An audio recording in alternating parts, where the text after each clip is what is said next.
I'm sure na-interview naman yan sa NBA. So, bakit, alam mo ba kung bakit ayaw magpa-interview?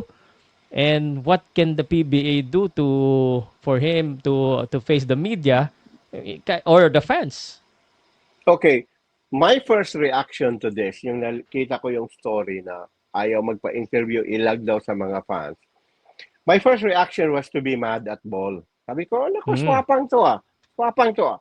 But then, again, when you do your due diligence, what happens? There is restraint. So the restraint on my part comes from the fact on, okay, teka, did he violate any rules?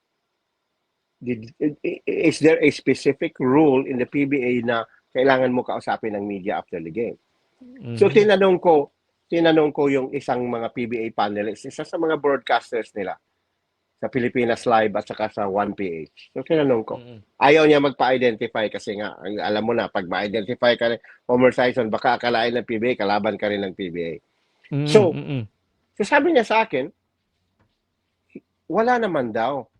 And I also Mm. asked a couple agents, wala din naman daw specific rule na kailangan na i-mandate, kailangan ka, mandato to, this is by rule, na kailangan kausapin mo yung media.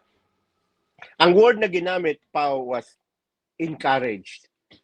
Especially if you are practice daw yun, common practice na pag player of the game ka, nandun ka sa podium, kasama ka ng coach. Mhm. Head coach mo, Yes. na winning head coach mo. It's a practice, common practice.